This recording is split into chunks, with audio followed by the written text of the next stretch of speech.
We are presenting today an arthroscopic coracoid excision for anterior shoulder pain after a reverse total shoulder arthroplasty surgical technique.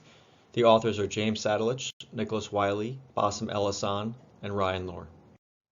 The authors of this technique have no conflicts of interest. The patient is set up in the beach chair position. The standard shoulder landmarks are drawn appropriately, including the clavicle, acromion, and coracoid. The surgeons recommend 3 portals for this technique: the lateral portal, the anterolateral portal, and the anterior portal. A subacromial decompression is performed. The scope is then advanced anteriorly to identify the rotator interval.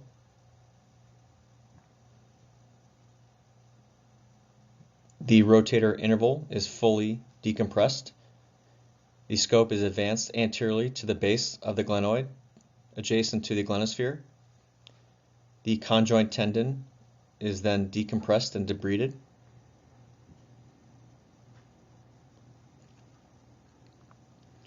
The pectoralis minor is then released off the medial aspect of the coracoid.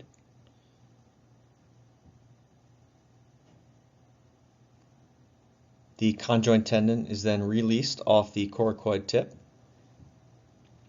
It is important to debride any subcoracoid tissue, as this may be a pain generator.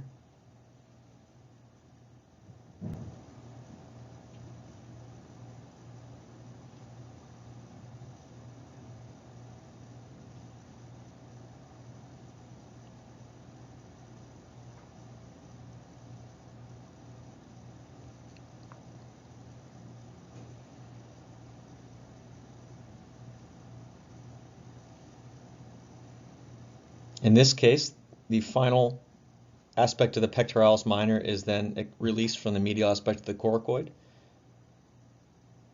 The neurovascular bundle is identified medial to the coracoid. It is protected throughout the entire case. A burr is introduced, and the coracoid is then resected. It is important to minimize suction during this step, as the neurovascular bundle is nearby.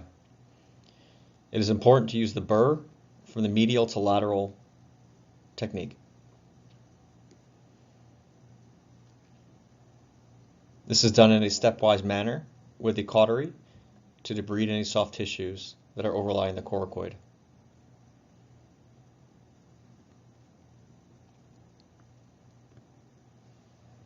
At the end of the case, it is important to assess range of motion to ensure there is no impingement of the proximal humerus in the coracoid. The arm is taken out of the arm holder and a cross-body adduction is performed with visualization.